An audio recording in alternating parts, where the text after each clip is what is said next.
Live from the Export Beer Garden studio and brought to you by Export Ultra, the beer for epic pre-games before All Blacks games. This is the Agenda podcast for Monday, the 8th of July. The Agenda podcast, the home of sporting nonsense and claptrap. Brought to you by Export Ultra. How's the health this morning, Lane? Oh, not too bad. Not too bad. It was quite a heady weekend, though, wasn't it, down in Dunedin? I reckon it's enough. 3 nights in Dunedin. It's like Vegas. Yeah. You know, 3's enough. I was saying the whole weekend, the worst city in the country to be hungover in because it's so cold outside and then so hot inside everywhere you go. So to be able to try and regulate your temperature when you're already, sweating out your eyeballs. It's quite draining, isn't it? Yeah. It is quite draining, but what a weekend. It was a huge weekend. I want to address something before we're going to recap our weekend, but I want to address something right up the top. The fuck South Canterbury rhetoric has reached fever pitch. The whole time we were down there across the weekend, people yelling it at me like up the street. And it's one of those things where it's now starting to leak out into the mainstream where people that don't follow the ACC are starting to hear and see it. Yeah. Because somebody's drafted up a fuck South Canterbury supporters support group shirt that it's looking like we're going to I think it's called the Fuck South Canterbury Social Club. And so now people are seeing and I'm getting tagged in everything. People from Waimea being like, "What's all this about? What's going on?" And I want to try and clarify that this was something that someone from Mid Canterbury sent in a few times, and it just gained steam. And the more that you try and stop it, the more it's going to grow. The more oxygen you put on the fire, the bigger the flames are going to grow. So I don't know. We're going to have to lean into it. I think the Fuck South Canterbury Social Club. What we need to do is sell that to anyone that's playing South Canterbury in the Heartland Comp this year, because I think we'll make a lot of money doing that. And if I can somehow funnel those funds back into South Canterbury. Well, that's what you need to do. You need to channel like the Black Cap Supporters Support Group. You short the market. Yeah. That's what you got to do. I need to, if someone could put me in touch with Craig Rowley, who's the mayor down there, and I can explain myself. But I do like the way that we met a lot of great New Zealanders over the weekend, both the Friday and the Saturday nights. And I did like quite a few of them. It was their parting farewell. Like they'd go, "Mate, great to meet you. See you later." Fuck South Canterbury. And just do it under their breath as they walked away. And I was like, I like that was a good interaction because you didn't come in hot with it. Yeah. You just left, and as you left, went, "Oh, by the way, fuck South Canterbury." I know, it was getting to the point where I was like, "Oh, I think I've got this one. This guy was nice. I think I've gotten away with this one." He's like, "Oh, fuck South Canterbury, by the way." BTW.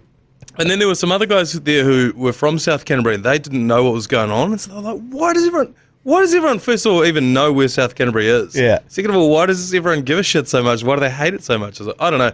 Look, I take it as a positive, a term of endearment, because in South Canterbury and in a lot of parts of the country, that's how you express affection, by telling each other to get fucked. Yeah.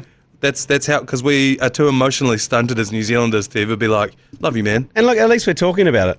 Yeah, that's right. At least we're talking about them. There's probably a lot of provinces who've got a lot of money and they spend on tourism and comms just to get people, just to be in the conversation, you see. And they'll probably spend hundreds of thousands of dollars to get in the conversation, like North Otago, for example. Yeah. Southland. Yeah, wow. They're still recovering from the gay gore slur back in the early 90s from Jeremy Wells. Yeah. They're still trying to comms their way out of that. Yeah. So, I'd take it, South Canterbury. Yeah, but it's turned me into now I get my back up every time I'm talking to some punter out in the streets because they'll immediately be like, fuck South Canterbury. I'll be like, where are you from? Well, the true test will be this Saturday at the Postman's Leg for our pre-game. Oh, yeah. From 2 o'clock in Glenfield. If people are coming up to you in Glenfield, Auckland, and doing that, then you know that, okay, it's starting to get serious. They probably will, but they won't know where South Canterbury is. No. A lot of people think like Hornby or just South Christchurch is South Canterbury. Initially, I thought that. Yeah. I thought just drive 10 kilometres south of Christchurch, and that is South Canterbury.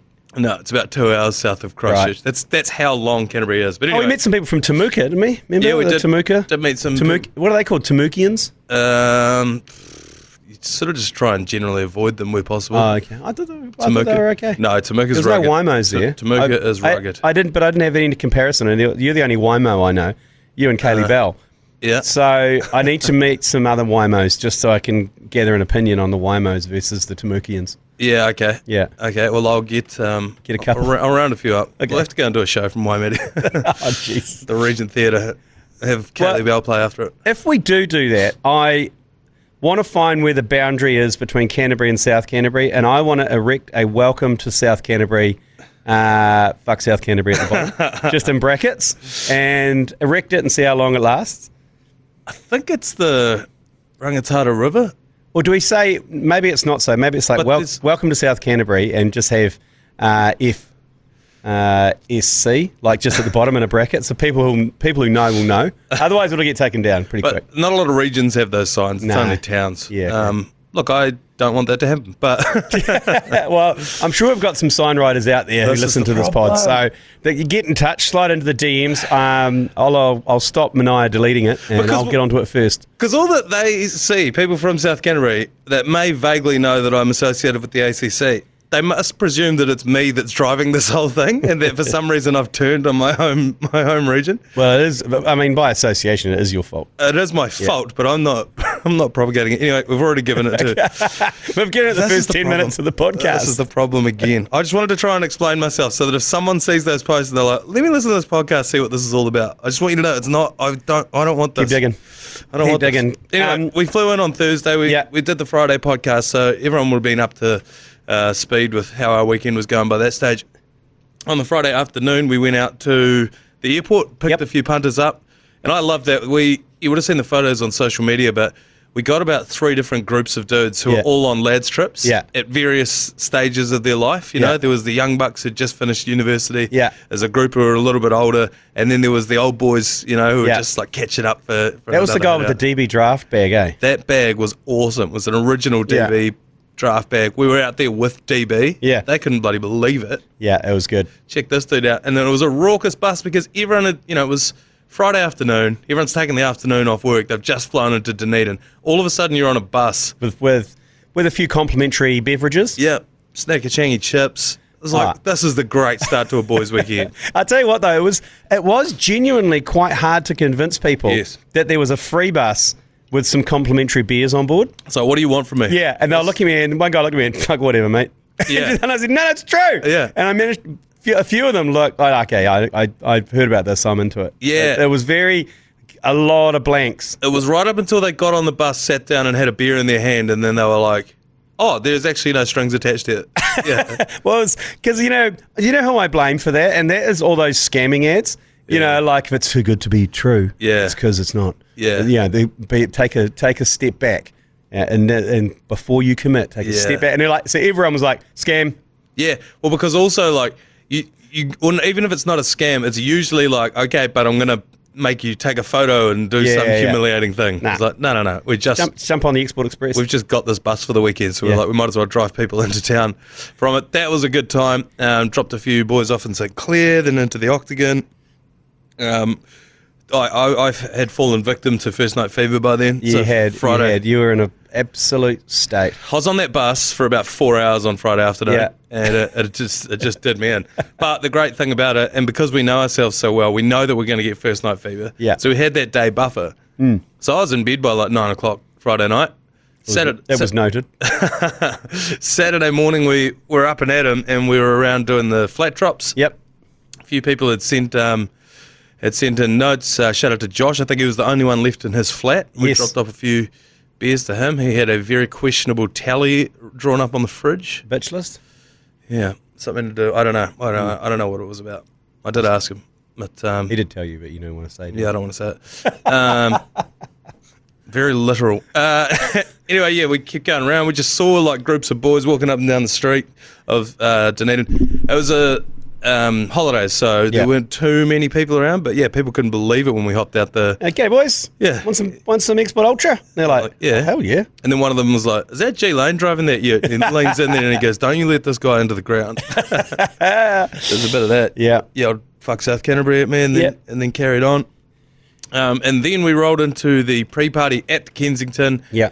And for the moment we showed up, it was just packed. We showed up at about midday. Yeah. And there was just people absolutely everywhere, bringing books. Matt Heath was down there. They were bringing his book to sign. Yeah. I signed one of Heath's books. So did I. I actually said fuck by Matty in one of them. Yeah. Well, so he signed the book for this kid. Kid, man, he brought the book over to me and goes, "Oh, can you sign it as well?" I was like, "Oh yeah," and then I opened it and Heath had written "fuck South Canterbury" and then signed it, and I looked up and I was like, "What the fuck, Heath?" And he goes, "Yeah, I didn't think he was going to ask you to sign it as well. I didn't know you'd see that," and so I just wrote "fuck Matt Heath" and signed the book as well. I was like, this just sums up the ACC audience, because the people from DB were there as well, and they were like, "You guys have got a lot of fans," and I was like, "Fan's an interesting term for what we have. We have an audience." No, it was good though, and I must at about 3 o'clock, because we were there from about midday. Yeah. I had to check myself at 3 because I'm like, whoa, kickoff's for another 4 hours away. Yeah. I was like, woo! So I had to have a steak sandwich. Yeah. Just a bit of a reset. Yeah. And then blow me down. Shannon Frizzell walks in. Oh, I know. Shannon and Richie, obviously Richie had to drive the bus. Richie Moanga showed up. He brought his good mate Shannon Frizzell, who still lives in Dunedin. Yeah. And they played together over in Japan this year, I think. Toshiba? Yeah. They won the season. I asked Richie how when he said, it was good fun. He enjoyed his first season in Japan, blah, blah, blah. And then later on I was talking to Shannon Frizzell about it, and he goes, "Yeah, no, Richie Mo just showed up and won us the comp. It was awesome." It was like, they hadn't been doing well up until this year. Yeah. And I was saying to him, because I said this on the podcast, I was like, if Richie Moanga shows up to a professional rugby competition, he wins it. Like, he hasn't competed in a competition that he hasn't won in years. And I was like, when was the last time you won a comp? And he goes, the World Cup last year. Thanks for bringing it up, mate. I was like, oh, I'm so sorry. That's not you asshole. That's not what I meant. You asshole. I meant like a professional. Look, I'm sorry. And Jonah Nareki was there as well. Yeah. Highlanders winger. Yep. It was the who's who of me and Shannon Frizzell actually got deep into our NRL fantasy teams. We swapped phones and we're having look through each other's team, because he was. How was he going? He was good. He's second in his league. So I think there's a bunch of guys that play over in Japan that have a NRL fantasy league. Right. He was telling me about his brother, Tyson Frizzell. Oh, yes. Yeah, I could never figure out I'd heard rumours they're brothers, they're cousins, separated at birth, blah, blah, I don't know. They're brothers. Yeah. And yeah, Tyson just played his 250th game in the NRL. Shannon's never played rugby league. Yeah, I was about to say, did you ask him if he's going to give it a hoon? I did. Everyone that walked past was asking him when he's coming back to the Highlanders. They love him down there. Yeah. And he was like, "I've got one more year on my contract in Japan." That was his answer every time. It's like, he's not saying no. Yeah, nice. They were good chaps, those guys. And I'll tell you what, the bus ride was something else. Was loose. Yeah, it was great, because I sat down and I was like, "Hey, Richie, jump in the front seat and welcome everyone on board, and then I'm going to give you the Spotify playlist, and you run the cutter on the music." Yeah. And first of all, he welcomed everyone on board the Richies Export Express, and was like, "Woo!" And then we had 2 rounds of buses, so we had backwards and forwards. The first one, he experimented a little bit and played Poirier. Oh. And didn't get a great reception. Right. And I said to him, "Look, you're in the deep south here, mate. Just maybe Bliss." And he's like, "Okay." And then he found his rhythm and he played Wagon Wheel as well. Oh, and yeah. brought the house down with Wagon Wheel. Yeah. But good on him. Next bus, first song up, Poirier. He's straight into it again. He's like, I think this could work. Yeah, he's going to drill it into them. Yeah. And then dropped in a 2-10 mine Iwi, and then hit him again with Bliss, and then hit him again with Wagon Wheel on the second time round.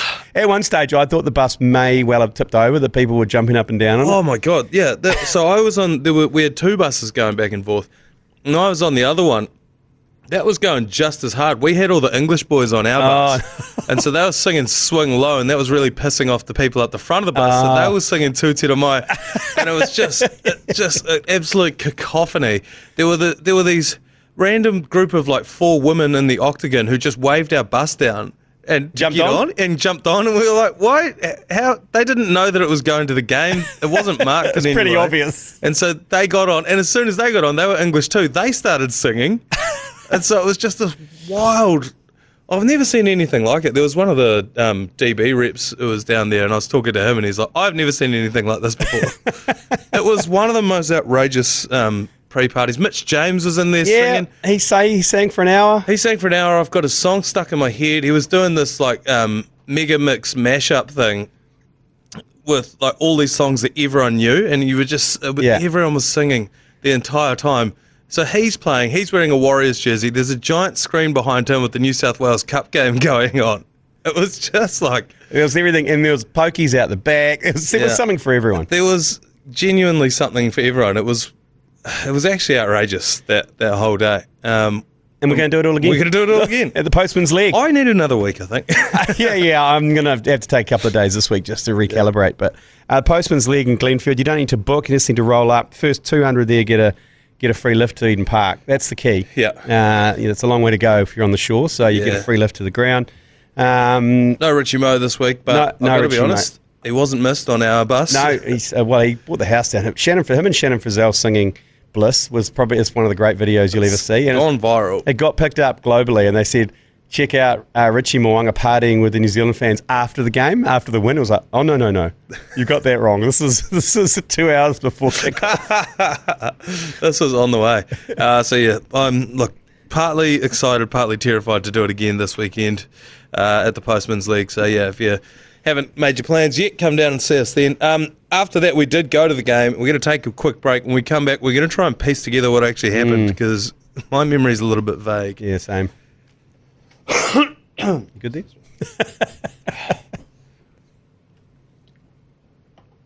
All right, we showed up to the game and we were sat in the deep corner where they usually park the buses. So opposite end of the zoo. The zoo, yeah. Which for parts of the game, like sitting behind the post at a rugby game is real hit and miss. Like for some parts of it, it's really, really intense. But for some reason, all of the action seemed to happen on the post down the far end. Yeah. And I think the biggest thing that, it was a 1 point thriller. It didn't really feel like that at the game. It kind of felt like it was a little bit of a fizzer. Well, I was too busy trying to fit my ass in between your ass and Matt Heath's ass because something's up with those temporary seats. They are so small. It's like they are a primary school design. Yeah. It's actually physically, we're not. No. We're in a group of huge people. No. And we struggled to fit 9 people in a row on those seats. And because it's so cold in there, everyone's got a puffer jacket on. Yeah. So I had to take the jacket off at one point because I couldn't fit. I didn't mind being wedged in with you and Heath, but at one point we had a bit of a reshuffle. I ended up sitting with one of the girls from DB, and I was like, I feel like I'm making this such an awful experience for her because I'm just 2 people wide. So I had to take my jersey off that I was just freezing. I was like, I'm sorry, but I got to put this back on. That's my one bit of feedback to what is the best stadium in New Zealand to watch footy at. Yeah, it is. Because it's rectangular, it's got steep stands that look down on the game. It's got a roof. It was pretty easy to get beers. There was no queues for me when I went for the beers. No. There was an issue really just with the price of them and the beers, but hence we hit the red wines, and I think there was gin and tonics, canned gin and tonic. Got to be honest with you, red wine at a sports event. Oh yeah, you had a bit of an issue. Awful, because as soon as a bit of excitement goes on, everyone jumps up out of their seats. Yeah. Now I've got Pinot Noir all over my white shoes.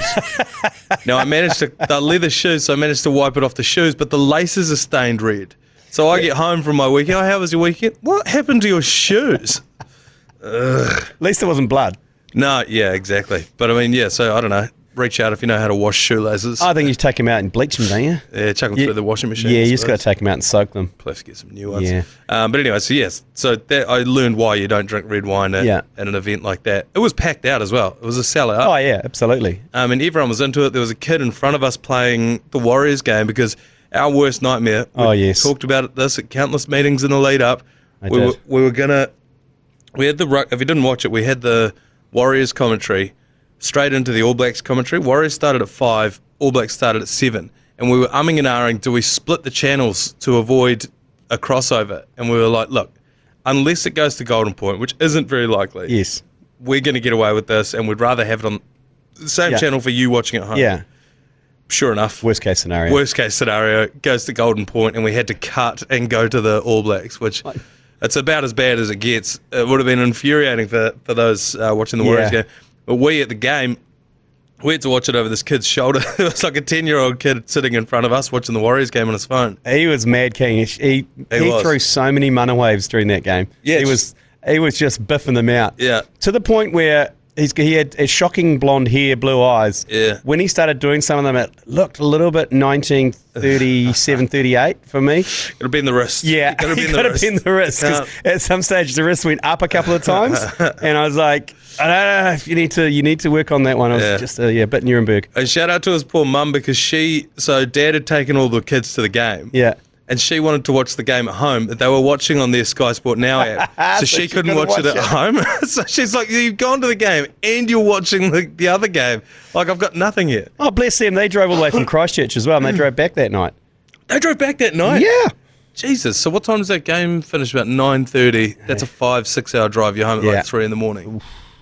That is ambitious. Yeah. Anyway, the game itself. So started well. Obviously, we dotted down first with Artie Severe in the corner, or was it Severis? Severis. And then Artie Severe. And I actually thought the floodgates were going to open. So did I. And I was like, here we go. They just got him out wide. The wingers were playing well. Severis and Mark Talia looked dangerous. Yep. Richies looked good at the back. That little half break to put Severe in. And then 65 minutes had gone by and we were losing. Yeah. And I couldn't really point to my man Manny, who I got on the plane with, Faye Waboso. He dotted down for them sort of late doors. But it just felt like we looked up and we're like, fuck, there's only 3 minutes left to go here. And this is way tighter than it seemed for how the game was going. You know what I mean? I think because there weren't a lot of tries scored. So there weren't those massive eruption moments. And then also, Marcus Smith lost them that game with a shocking performance off the tee. But Mackenzie had a shocking performance off the tee as well. Yeah. So I was about to start blaming the ball. It was down that one end, and I was watching the replays this morning. You could see him yelling at someone about how there was a breeze coming through that one end. Oh, right. And it was throwing him off because he's like, we're inside. Yeah. But then every time he missed to the left of the post, because down that far end, the zoo end, is like an open side. Yes. And I reckon there was just a howling gale coming through there. It was howling. That wind was bone chilling. I know. And so he was just like, what is happening? I'm inside what looks like a Systema Steamer lunchbox. And there's Like my kick's been sprayed to the right. Yes, yeah. So he was going off his nut, but by that stage he'd already lost his head. But his kicking performance was awful. And it really cost them, not only because it was, a 1 point loss in the end, but also it just demoralised them. You could see they were trying to take every penalty available to them, and they were missing them, and they were like, fuck, we should be up by 6 here. And then just talking to a few pundits afterwards who know more about the game, mentioned that the ref, not that anyone wants to pile on the ref, but just he completely shut down in the last 10 minutes. Wasn't talking to any of the players, just gave penalties for no apparent reason, didn't explain it. Even the Damien McKenzie thing, there's no warning or anything, because normally you say you got 20, you got 10. And to the letter of the law, he did take too long, Damien McKenzie. Yeah. And I guess it would have been weighing on the ref's mind that he was probably trying to gobble a bit of clock there. And I've only ever seen that called once before against Australia. Remember when they did it? That's right, and we won. Massive uproar about that. But I've never seen anything like that. And I think if we lost, we'd be in a massive uproar about that. Yeah. We'd be sending him back to Georgia. Yeah.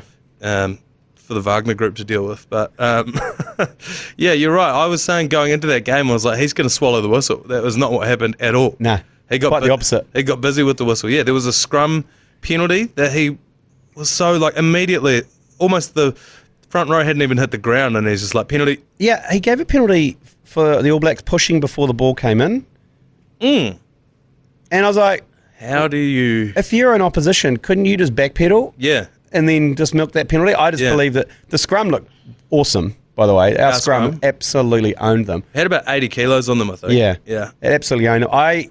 We were saying that before when we got on the plane with them. Yeah. We're like, not big. Yeah, and not big at all. A couple of big units. I mean, like Joe Marler, but I think he's out injured. I don't know. He started. He was hobbling around. Yeah, he was. But I don't want to get into pre-match before the Eden Park game, but I fear for the English team in the Eden Park game. So do I, yeah. So I think that this All Black team, they clicked a couple of times, and they know that. Yeah. I thought we looked a little bit sort of disjointed versus they looked kind of a bit polished. Obviously, they're at the end of their tour, so they've been playing a lot together. I think it only goes up here. Despite the fact that everything you're going to see in the papers today will say, shaky start for the Razor era, blah, blah, blah. How's the flex from the All Blacks post-match? The whole squad stayed out and did fitness training? Yeah. I don't love that. That was quite a big dick energy. It wasn't the entire squad. It was all the dirty dirties and the bench. Yes. Bowden Barrett was doing wind sprints. Yes. At the end, but a lot of the players stayed out and did a bit of extra fitness who didn't get a full game. Yeah, people do this at club level sometimes, and you're like, you're only doing this because you guys won. Because if you lost, you'd be back in the sheds, I guarantee you. So I was just like, I hope that they do that again when they lose. If they lose, yeah. But I hope they don't lose. And then Razor did a wee lap after the game and thanked all the fans. Yeah. Which I quite liked. It can sometimes look a little bit eat-ass to go around and like it looked like sometimes when coaches do this or players do this, it looks like they're trying to congratulate themselves. It didn't. It looked like he was trying to thank the fans. Yeah. And he was like telling them to calm down, mate. It's under control. Yeah. You see him doing it? He's like, yeah. We're okay. We're okay. We're going to win this. So, yeah, I thoroughly enjoyed it. It's always good being in an All Blacks game. Sorry, I'm really struggling after that weekend. It's taking it out of me. It's taking its toll. Yeah. But post-match was good. That wind was brutally cold on the way home. And then went to a local establishment and caught up with ice sockets. Wow. I clapped them into oblivion. Yeah, it was lucky that he was there too, because it was quite a massive line, and we were standing there with him. And then the bouncer, you could see being like, I don't want my boss to find out I didn't let Kieran Reid in. Yeah. So I'm going to let Kieran Reid in. Yeah. And then Kieran goes, everyone go in first, I'll go last. Go. Go. And the poor bouncer was just like, no. What the fuck? Yeah, okay. Because he didn't want to be the guy that kicked out Kieran Reid after an All Blacks game. I'll tell you what, I took on the role of photographer in there, and I was quite proud of myself because I reckon I took 30 photos of fans with Kieran Reid, of which there are 45 photos of me as I reversed the camera around and took photos of myself. Yeah. That classic move. Classic gag. Yeah. Classic gag. And I did a couple of gags where I'd cut their head off and just take, so it's the top, because he's so tall, the top of their head and Kieran Reid. Yeah, no, that was good, the bits that I can remember of that. And then through the drive-through and on the way home, and we were out of there, and that's where we find ourselves today. I think, game one, final thoughts on game one of the Razor era. I think it's up from here. I didn't think that there was anything too radical there. I don't think change. To me, it's a typical first game of the All Black season. That's right, yeah. I can't remember a game where we've come out and just demolished a team unless it's like a shit team. I do feel like Bowden Barrett's probably going to start the next game. At first five? No, at fullback. Oh, yeah, instead of the Cheese. Yeah. I thought the Cheese had a pretty good game. I did too, but I also felt like they brought him on at about 50 minutes. Yeah. So I just wondered if maybe he was their first choice fullback, and then for whatever reason, either he was a bit rusty, a bit tired, a bit niggly or whatever. I wouldn't be shocked if Razor picked, but again, my sources have betrayed me. Yes, that's this true. entire sort of 6 months, so I don't know. But yeah, no, I think other than that, I think we are going to really round into some form here over the next few weeks. Yep, I agree. And I'm looking forward to it. All right, we actually had so many yours pleases across the weekend. A lot of them were about the game before the game, so those ones we probably won't bother getting to. But we do have about 7 of them to get through. So we'll take a quick ad break here, and we'll be back with yours, please. Yours, please. Brought to you by Leader, home of the lasagna topper. Microphone button in the bottom right-hand corner of your iHeartRadio app. That is how you can get involved with this show, just like this caller here. Yours, please. Yeah, g'day lads. Just about the All Blacks team, Manaia and his sources need to go on a sabbatical. Fuck Rolliston. It's hard getting this new Razor era. You're going to need, I think, there's a different protocol, and I reckon how this team's announced. And I mentioned it, and I think we discussed it around the fact that I think all the assistant coaches give their opinion to Razor. Yeah. And the moment Razor announces it is the first time they hear it as well. Yes. I reckon that's how it's worked. Because there's no leaks. There's no leaks in this ship. No, you can't leak it because he hasn't made his mind up. Yeah. I think pretty much until he's on the dais announcing it. And good on that, and that's how it should be. Yeah. So I think I'm gonna, in the interest of everyone's health and safety and well-being, I'm gonna release my hostages. Okay, good. And we're gonna go crystal ball. We're gonna get woo-woo. I'll bring some sage into the studio. Some crystals, tarot cards. Yeah.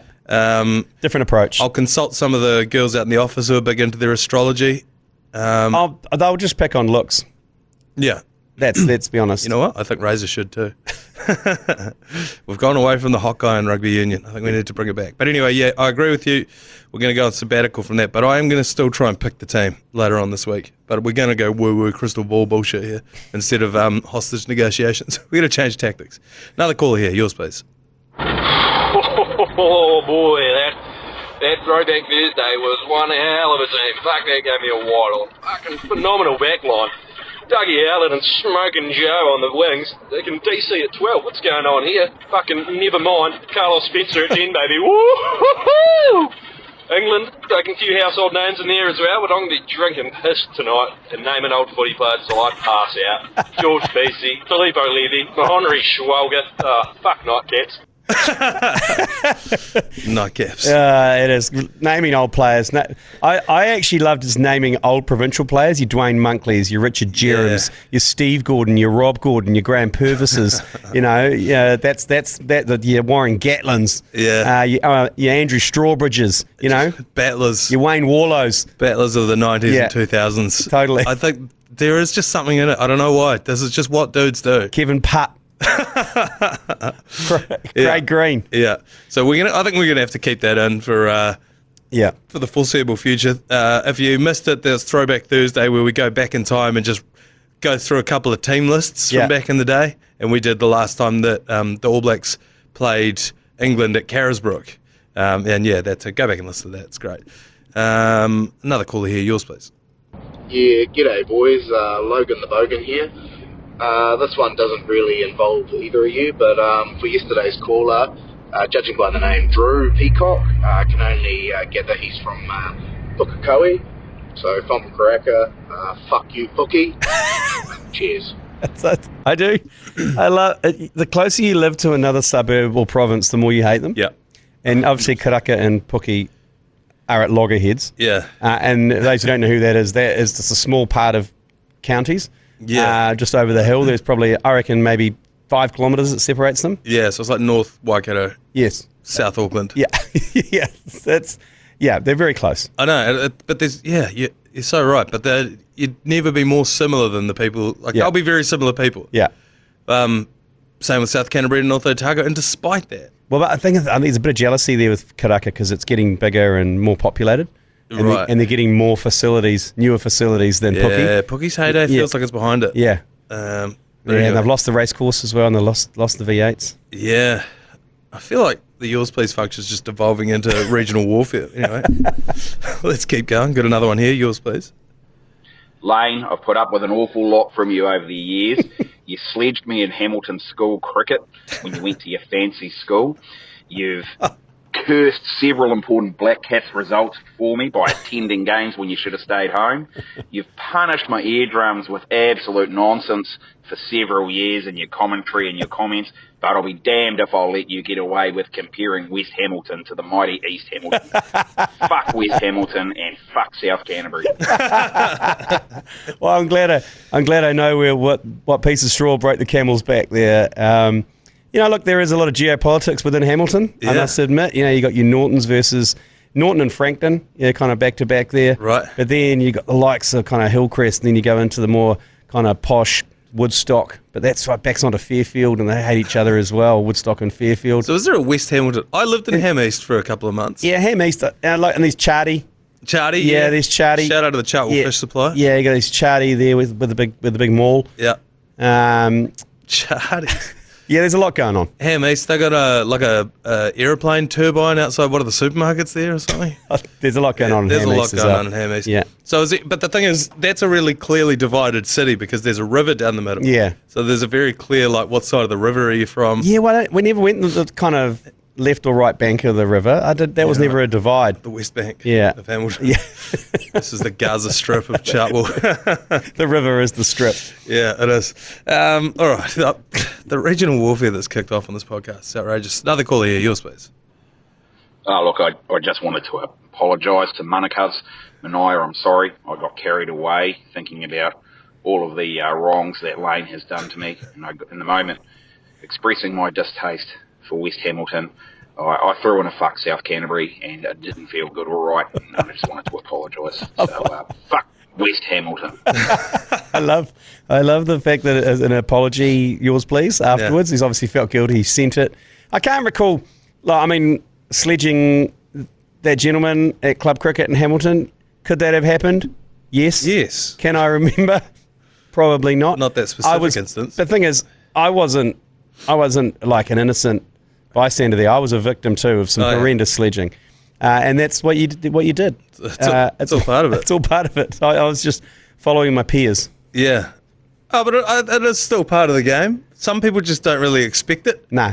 At the tradies, the Big Bash Tradies 11. Stuck into some guy on that one. Got stuck into it, and he was not expecting it at all. No. He was just like, oh, what? Shit, sorry. Because he was being quite full on for what was... He was being a douche.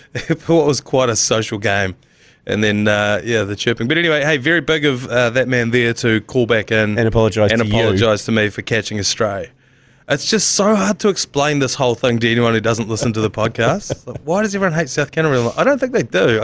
Anyway, thank you for being the bigger man and apologising there. Another one here.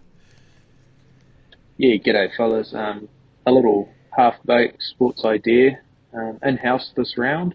Can we get a bingo card going? Everyone's always slagging off South Canterbury and the other various regions of late. So can we just get someone to draw up a little scorecard, and each region can be crossed off and then have a cheeky bingo win at the end? All right, you seem busy. I like the idea. It's very easy to sort of doctor it a little bit though, because you can send in, you're slagging off whatever region. So it's like controlling the bingo draw. You can't. Yeah. You can't dictate when Two Fat Ladies is going to come out. You know what I mean? Right. Or is it up to us? In this instance, you can. Well, I mean, I could screen them and just not play the ones that I don't want to play. But it would be good. How would you divide it up? You'd divide it up by NPC teams or Heartland teams, wouldn't you? And then see if you can tick through them all. Rugby regions, yeah. Yeah, rugby regions. I tell you what, I saw a shocking game between Timaru Old Boys and Mackenzie Country Rams. Oh, yeah. Then Mackenzie Country nearly put 100 points on Timaru Old Boys. They got Hick Elliott playing for them at the moment. And he wasn't even playing.